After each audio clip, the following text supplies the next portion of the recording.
The mansion held its breath. Not peaceful. Tense. Like crystal about to crack. You heard the waterfall in the foyer, the air system whispering through vents, the heart monitor's slow beep behind a heavy door. But Michael did not care about shine. He was 10. Thin. Cheeks hollow. Knit cap pulled low where hair used to be.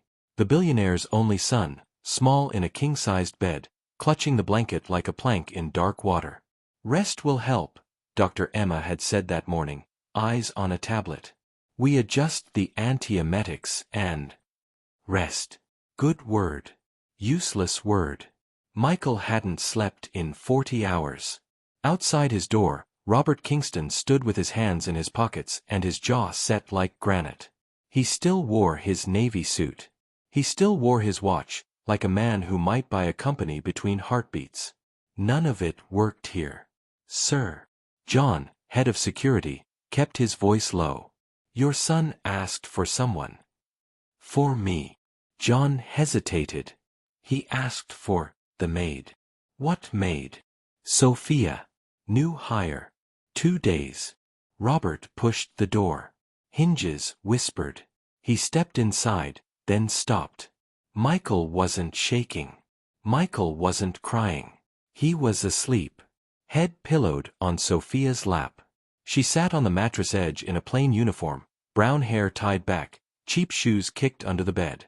One hand rubbed slow circles between his shoulder blades. Up, down. Her mouth was near his ear, whispering something only he could hear. Heat rose in Robert's chest. Anger first.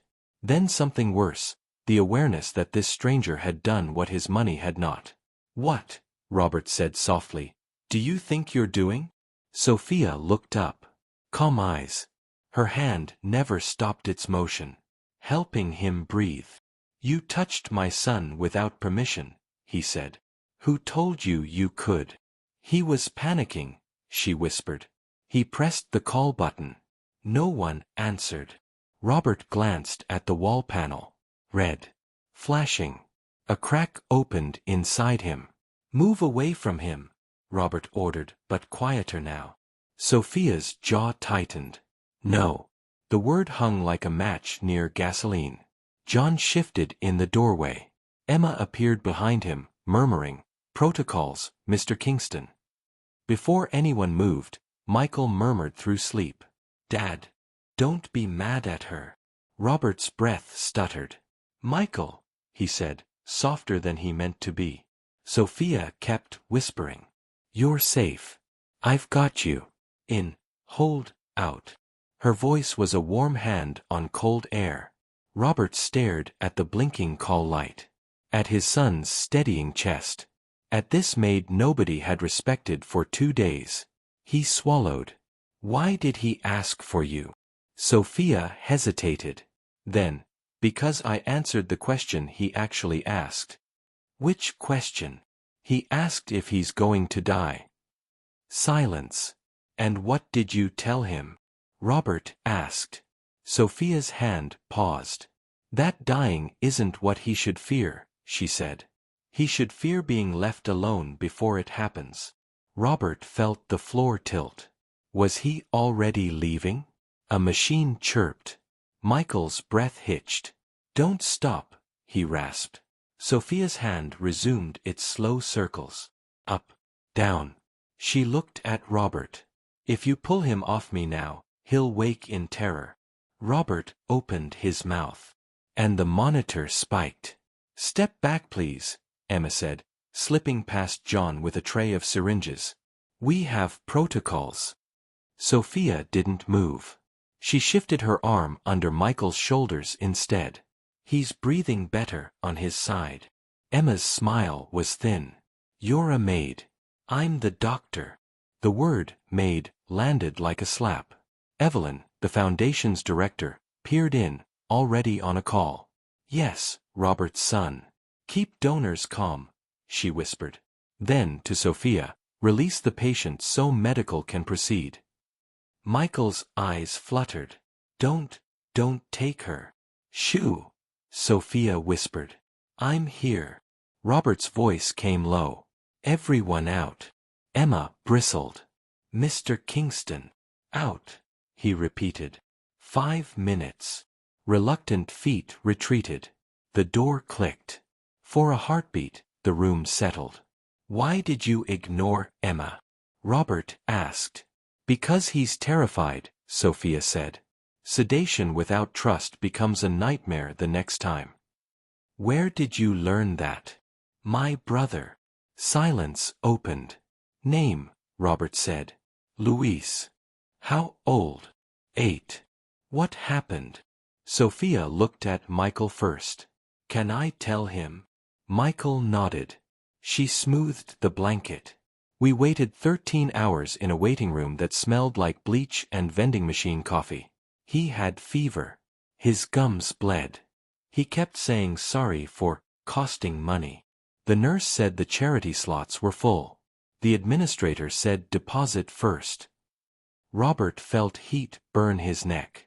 Where? Kingston Children's. South Wing. The words dropped between them like a stone. My hospital, Robert said flat. Your name.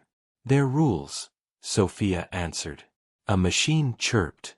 Michael's stomach clenched, face twisting. The pain rose like a wave. It hurts, he gasped. Emma burst back in, priming a syringe. Now we sedate. Wait, Sophia said, voice low. Support his ribs.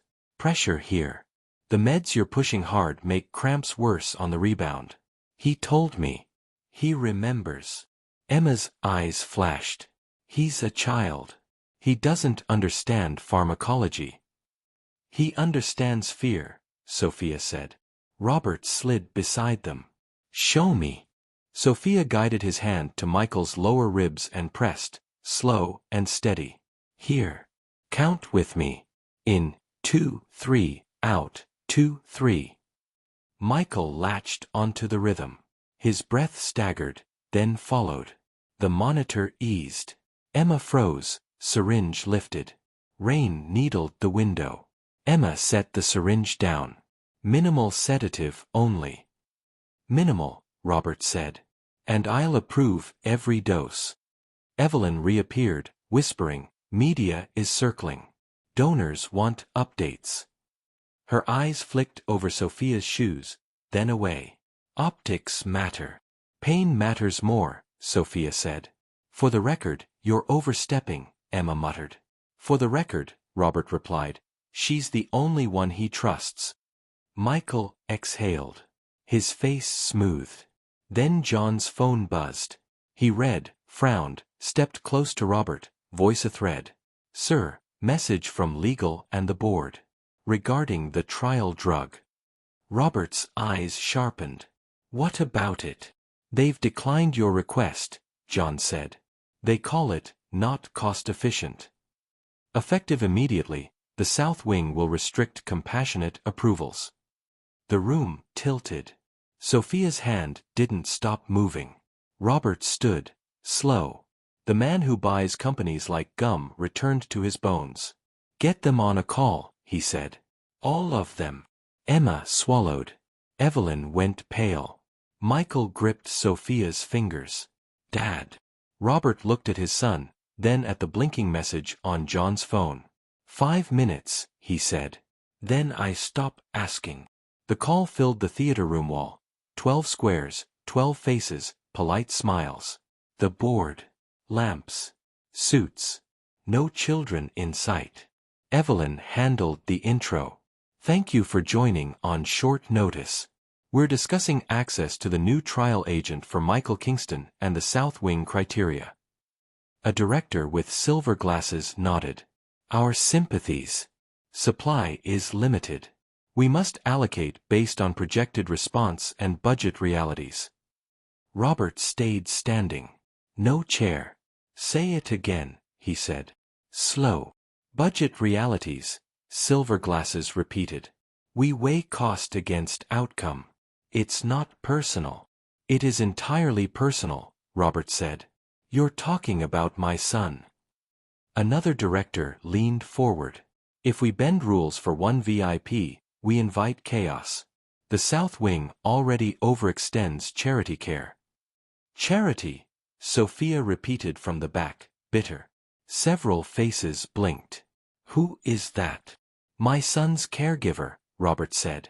The one he trusts. A woman in pearls frowned. Involving domestic staff in clinical decisions is inappropriate. Involving men with spreadsheets in life and death is worse, Sophia said. Emma stood near the door. The trial drug's risk profile is evolving, she offered. But in Michael's case, potential benefit is meaningful. Silver Glasses adjusted his frames. There's reputational risk. If it fails for the founder's child, investors panic. John's jaw set. You're gaming optics. No, Pearl said gently. We're protecting the institution that saves the most lives overall.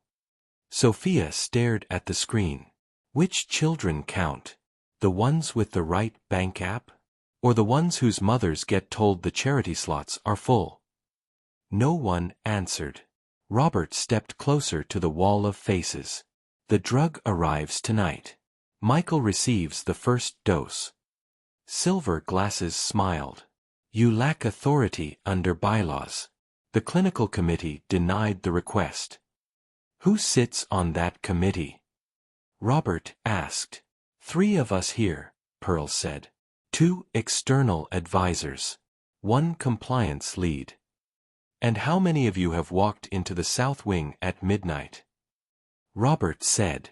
Heard the vending machine hum while a mother apologizes for the price of breathing? Silence. Robert to John, open a live feed to hospital security. To Evelyn, call logistics. Release the agent within the hour. Silver Glasses shook his head. You're making an emotional decision. Yes, Robert said. Finally.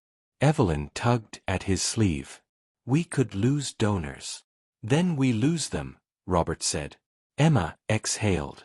I'll prep vitals. A legal counsel appeared. Proceeding against committee decision obligates the board to suspend your operational control pending review. Noted, Robert said. John's phone lit. He answered, then his face went strange. Sir. Security feed is up. Put it on. The hospital lobby filled the wall. Bright lights, gray chairs, a line at a window. A sign hung crooked above the desk in plain black letters. Compassionate care. Closed until next month. Rain began ticking against the glass. The room tasted like metal. Sophia whispered. They locked the door on pain. Robert picked up his keys. We're going down there, he said. Tonight. The hospital at night smelled like bleach and rain. Security waved them through because John was a wall in a suit and because Robert's name was stamped on half the doors. Cameras blinked. Floors shone like ice. At the south wing desk, a clerk looked up. We're closed to walk-ins after 10. Robert tapped the sign. Take this down. Sir, I can't. You can, John said, unclipping it. Evelyn hurried beside them, phone to ear. Comms is ready. If this goes public. It will, Robert said. On our terms. In Michael's room, Emma had set up. IVs primed. Monitors ready. Hair tied back. Vitals are acceptable. I need consent on record. Robert signed. Done. Sophia stood at the head of the bed, hand on Michael's shoulder. I'm here, she whispered. In hold out. Michael's eyes were wide. Is this the one that helps? It's the one that tries, Sophia said. A sachet clicked. Emma double-checked the label, then looked at Robert. Say it.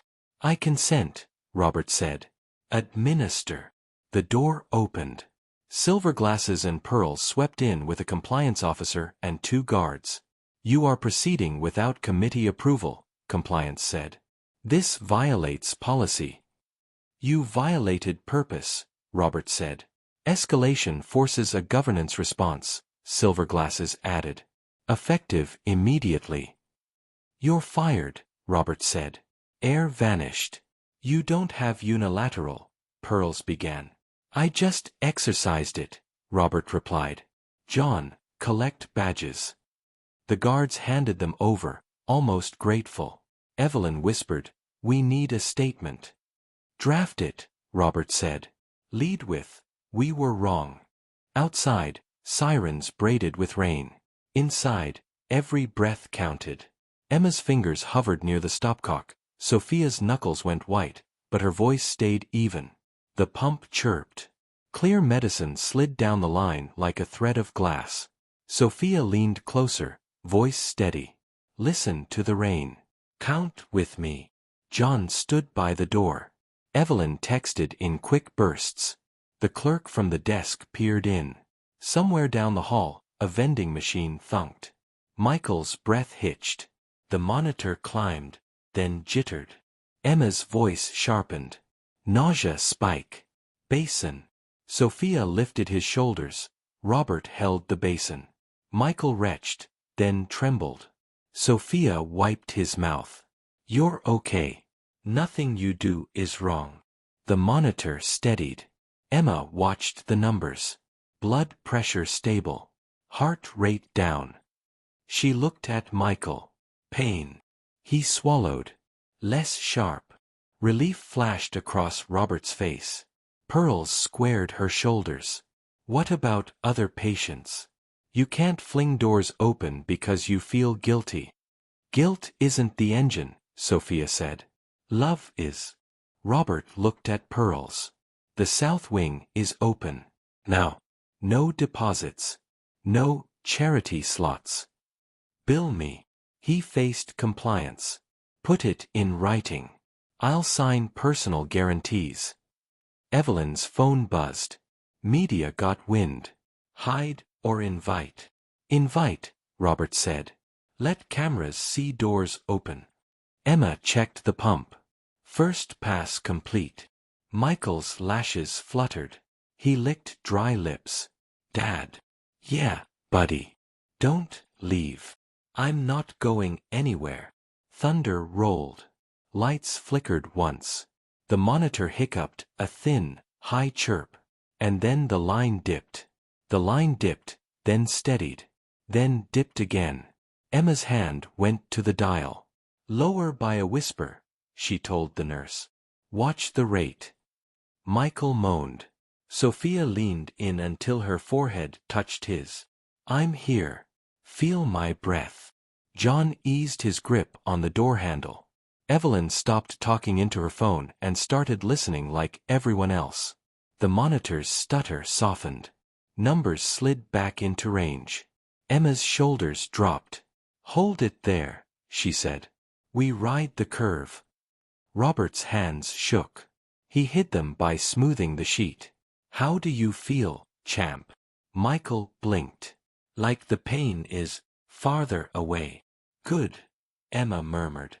Rain thickened on the windows. The hospital night kept moving, but the room had a new gravity, as if the center had clicked into place. Robert looked at Sophia. "Thank you." The edges were gone from his voice. She shook her head. "Don't thank me. Keep the promise." "I will." By morning, word spread faster than a press release. The compassionate care shutter was gone. Security waved families through. A mom in a thrifted coat cried when a nurse said, "No deposit." A grandfather tapped John's shoulder and said, "Bless you," and John, stone-faced John, almost smiled. Evelyn stood before microphones and read the statement Robert ordered. "We were wrong," she said. Effective immediately, the Kingston South Wing eliminates financial barriers to pediatric oncology care. Independent auditors and patient advocates will oversee the transition. Reporters shouted. A donor hissed, "You'll sink the fund." Evelyn surprised herself. "Then we'll build a better one." Inside, Robert gathered Emma, Evelyn, John, and Sophia at a small table. "This isn't a gesture," Robert said. "It's policy." Emma, chair a new council with 2 outside pediatric oncologists and a parent advocate. John, protect families from billing harassment. Evelyn, restructure the foundation to prioritize access, not galas. And Sophia, will you lead family liaison? Paid. Authority to intervene when compassion gets lost. Sophia's mouth opened, then closed. Yes. Robert set a brass plaque on the table. Luis Foundation Suite. The counseling rooms take your brother's name, he said. Every staff orientation starts with his story. Sophia traced the letters. Keep the doors open when the cameras leave. They will, Robert said. My name is on them. Now so is his. Emma cleared her throat. For what it's worth, she said to Sophia, I learned something from you. Sophia met her eyes. Me too. In Michael's room, sunlight slid past the blinds. He slept with his mouth open, the way children do when the fight eases. Robert watched the rise and fall of his son's chest. Not a CEO. A father. He took off his watch and set it on the sill. Sophia stood in the doorway. He'll wake hungry. Good, Robert said. I want him to taste the rain. Outside, the line at the south wing moved. Slow, but moving. A door that had learned how to stay open. When power and money collide with human pain, what do you believe is the right way to decide? By rules that protect budgets, or by hands that refuse to let go? Share your honest take below.